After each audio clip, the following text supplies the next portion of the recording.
Hola, ¿qué tal? ¿Cómo están? Bienvenidos a La Muga. Seguro que a esta hora ya han comentado los temblores de tierra que hemos vivido este mediodía, primera hora de la tarde en Pamplona y la comarca. Al menos 2 terremotos de 3,2 y 3 grados han hecho moverse los cimientos y que tiemble la tierra en Pamplona y en su entorno más cercano. Y ya son más de 30 los terremotos que hemos vivido desde el pasado 10 de marzo. Un tema con el que abrimos nuestro programa, en el que hoy recibimos la visita de las mujeres profesionales que copan nuestra tertulia de mujeres. Con ellas vamos a hablar de si hay vida o habrá vida fuera del trabajo. ¿Se puede obligar a los trabajadores a seguir trabajando vía digital fuera del entorno laboral? En nuestro país se impulsa una iniciativa en favor de la desconexión del trabajo. Hoy lo analizamos en tertulia y además recibimos a la escritora y periodista Ángela Balvey, que nos presenta su obra Tarta de almendras con amor.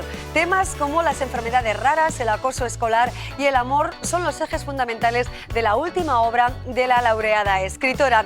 Además, hoy en nuestro apartado de psicología recibimos a la psicóloga Maite Pascual. Con ella vamos a hablar de cómo se aplica la realidad virtual a los trastornos psicológicos, trastornos, por ejemplo, como algunas fobias que tienen que ver con la claustrofobia o la agorafobia. Son temas que abordaremos en un programa que también tendrá humor, porque este sábado se celebra el Festival Cómicos Solidarios en apoyo del autismo y algunos de esos cómicos nos saludan en La Muga.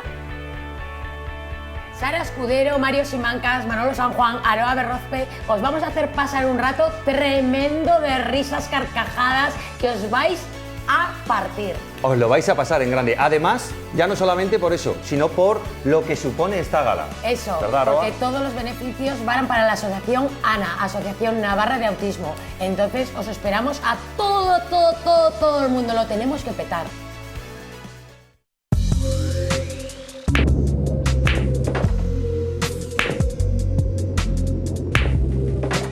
Volver a entender no es cuestión de suerte. Centro Navarro de la Audición. Hasta el 20% de la población sufre ansiedad y existe ahora mismo un tratamiento de realidad virtual o de aplicación de la realidad virtual a trastornos psicológicos como por ejemplo la ansiedad, el estrés, la agorafobia, la claustrofobia. De todo esto hablamos hoy con la psicóloga Maite Pascual. ¿Qué tal, Maite? Buenas noches. Buenas noches, ¿Cómo ¿qué tal? estás? Bienvenida al programa. Gracias. Bueno, el 20% de la población puede tener episodios de ansiedad en algún momento de su vida. Sí, es un porcentaje muy alto. Elevado, sí. desde luego. Es una de las principales causas de baja laboral y además es muy incapacitante para las personas que lo sufren, ¿no? Porque a veces no pueden ni salir de casa con un trastorno, por ejemplo, de agorafobia, ¿no? O sea que la verdad que es importante. En este caso la realidad virtual sí que es una muy buena técnica para trabajar este tipo de trastornos. Bueno, vamos a situarnos un poquito en la realidad virtual, que hace tiempo desde luego está en nuestras vidas, pero es cierto que quizá lo aplicamos más o la relacionamos más con el ocio, los juegos, pero aquí estamos hablando de un tratamiento de salud. Claro, sí, lo que conocemos de realidad virtual sobre todo tiene que ver con el ocio, pero es verdad que hace ya más de 20 años que esto se está investigando para trabajar trastornos psicológicos. Lo que pasa es que hasta ahora, bueno, pues estaba más en laboratorios o en centros médicos y es ahora cuando podemos empezar a utilizarlo ya, cuando ya está muy bien establecido en las consultas, ¿no?, de psicología. Sí, ¿cómo es la tecnología que se utiliza, por ejemplo, para alguna de esas fobias, ¿no?, de las que hemos hablado, por ejemplo, la agorafobia, la claustrofobia, el miedo a hablar en público? ¿Cómo es la dinámica? Sí, bueno, yo utilizo hay varias, ¿no?, en el mercado. Yo utilizo una que se llama Sayus y consiste en una aplicación con diferentes entornos que, bueno, iremos utilizando en función de las necesidades que tenga el paciente, ¿no? No es lo mismo que sufra agorafobia o claustrofobia o miedo a hablar en público.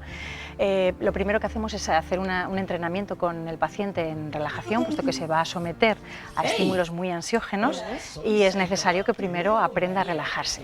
Sí. Ponemos las gafas de realidad virtual y continuamente estamos monitorizando en el ordenador, vamos siguiendo todo el tiempo la exposición y a través de biofeedback vamos viendo su respuesta fisiológica, ¿no?, cuál es el nivel de ansiedad que va teniendo en función de los estímulos que se van presentando. A partir de ahí, pues esa persona se expone a esa situación temida y lo vive como si fuera real. Por lo tanto, los pensamientos, las sensaciones y las respuestas son las mismas que tendría si se estuviera exponiendo realmente a ese estímulo. Claro, ¿y qué beneficio entraña precisamente situarse de esa manera, ¿no? Verse casi a uno mismo en el estado en el que se encuentra? ¿A corto o a largo plazo cuál es el beneficio? Sí, bueno, comparado con las técnicas tradicionales que utilizábamos hasta ahora, ¿no? La exposición en imaginación tiene muchísimas ventajas, ¿no? La exposición en imaginación pues requiere de más tiempo, además tenemos que contar con que esa persona realmente tenga esa capacidad para imaginarse y para vivir la situación como si fuera real, ¿no? Y eso no siempre pasa, entonces es mucho más difícil. Entiendo que también ahí la psicóloga, en este caso tú, Maite, ayudas al paciente a que bueno, se relaje y tome conciencia y de alguna manera tenga más capacidad para imaginar, ¿no? Para plantearse ese momento. Sí, cuando hacíamos imaginación. Ahora con la realidad virtual, pues ya no hace o sea, ya no contamos con ese componente subjetivo, sino que objetivamente esa persona se va a exponer sí o sí. Hay situaciones que no son fáciles para exponer, ¿no? Entonces, por ejemplo, si uno tiene miedo a volar, miedo al avión, no puedes coger todos los días un avión para quitar el miedo, ¿no? Entonces la realidad virtual viene muy bien en ese aspecto. O para hablar en público, no todos los días dispones de un auditorio lleno de gente para poder hablar y quitarte el miedo. Sin embargo, sí lo puedes hacer a través de la realidad virtual. Eso es otra de las ventajas. Claro. Vamos a poner algún otro caso, porque hablamos de miedo a hablar en público, a los aviones, pero hay también miedo a conducir, miedo a los animales, la fobia social. ¿Cómo aplicamos esto? ¿Cómo se puede trabajar para mejorar también la calidad de vida en este sentido? Claro, pues dependiendo un poco de la fobia o del trastorno de ansiedad, pues se aplica a un entorno u otro. Por ejemplo, en la fobia social estamos en un entorno de una reunión con amigos, en un bar, manteniendo una conversación y bueno, hay diferentes situaciones que se pueden plantear, ¿no? Pues los amigos de pronto no te hacen caso, parece que te ignoran, cómo lo vives tú, cómo generas esa ansiedad, cómo aprendes a relajarte, en los entornos, por ejemplo, miedo a las agujas, que también es muy habitual, ¿no? Pues hay una situación en la que estás en el médico, estás en la sala de espera, ya entras, sientes cómo te colocan la goma, cómo sacan la aguja y todas esas situaciones las vas aprendiendo a relajar y a habituar, ¿no? En tu cerebro. O el miedo, me decías también, por ejemplo, o la agorafobia, por ejemplo, ¿no? El miedo a los espacios abiertos, o claustrofobia, pues son entornos donde estás, por ejemplo, en un centro comercial o en una plaza con mucha gente o con poca gente. El entorno se puede ir adaptando a la necesidad de la persona. Un ascensor para claustrofobia, ¿no? O sea que... Claro. Maite, en todo esto es cierto que hay muchas personas que podemos conocer, ¿no? Y que lo sufren, ¿no? El miedo al ascensor, a cerrar la puerta del baño, al avión, bueno, pues a los animales, a los perros, y muchas personas que sufren por ello, desde luego, y se preguntan, ¿pero por qué me sucede esto a mí? ¿Cuál es la causa de que se desencadene una fobia de esta naturaleza? Bueno, pues las causas pueden ser múltiples, ¿no? Generalmente suele ser una experiencia negativa con una situación y a partir de esa experiencia y esa angustia que he producido al principio, esa ansiedad o ese miedo, lo que hace es empezar a generalizarse. La persona cada vez evita más esas situaciones, con lo que el miedo se alimenta y la ansiedad crece aún más, hasta que llega un momento que uno es capaz ni siquiera de pensar en ese estímulo, porque entonces ya empieza a somatizar y empieza a tener la misma sensación, el mismo ataque de ansiedad o de pánico que si realmente estuviera pasando. Claro. Vamos a mirar en positivo. ¿Se pueden resolver estas situaciones? Es decir, uno no tiene que vivir toda la vida con estos miedos. ¿Se pueden resolver realmente? Claro que sí. Sí, sí, es muy habitual además, ¿eh? Lo que pasa es que hay muchas veces que los pacientes cuando llegan a la consulta es cuando ya llevan mucho tiempo evitando el estímulo y ha crecido, incluso se ha generalizado, una persona de pronto ha tenido una experiencia negativa con una araña, un susto, una película, y entonces ya empieza a generalizar y llega un momento en que tiene miedo a todos los insectos y después también puede generar incluso una agorafobia. O sea, todo esto, si no se controla y se trata, puede crecer, pero sí se soluciona, sí tienen solución. Bueno, pues ahí tenemos ese mensaje positivo. Más cosas, hablábamos de la relajación y me gustaría que habláramos también del mindfulness, que es cierto que es una técnica que se está empleando muchísimo y que aquí también nos ayuda de alguna manera a solucionar este problema, ¿no? Sí, como te decía, antes de iniciar una exposición en realidad virtual, entrenamos primero al paciente en técnicas de relajación. En este tipo de plataformas hay también entrenamiento en relajación y en mindfulness, ¿no? Que además es espectacular, vamos, tiene unos resultados muy buenos. Consiste en una meditación guiada, donde el paciente pues está caminando por un entorno verde, con árboles, con río, y el guía o la guía le va indicando dónde tiene que prestar atención, ¿no? Pues a las hojas que caen, al limón, de manera que se entrena en dejar pasar ese tipo de pensamientos del pasado, del futuro, que nos atormentan, que nos preocupan, y nos entrenamos en centrar la atención en el aquí y el ahora, de manera que luego lo podemos entrenar mucho más fácil en casa, ¿vale? Porque ya sabemos en qué consiste. A veces el mindfulness es tan complicado de explicar que los pacientes se quedan con esa cosa de, ya, pero es que yo no sé si voy a saber hacer esto. Por ejemplo, con la realidad virtual, en el entorno de mindfulness, los pacientes salen diciendo, jo, me queda clarísimo qué es esto del mindfulness. Entonces es mucho más fácil que cuando llegue a casa lo pueda practicar en mi vida diaria, ¿no? Claro, es cierto que está de moda, que los beneficios son claros y que cada vez se emplea más, y que quizás se tendría que emplear incluso más de lo que estamos más o menos acostumbrados en el área de salud, ¿no? En las áreas sanitarias de nuestras ciudades y de nuestro país. ¿Lo ves claro, Maite? Sí, de hecho yo creo que es un tema que va creciendo. Ya empiezan a moverse entornos virtuales para trabajar con TDAH en los niños, o para trabajar depresión. Aunque es una cosa que está muy enfocada a la ansiedad, ya se están empezando a entrenar otro tipo de entornos que pueden ayudar a otros trastornos.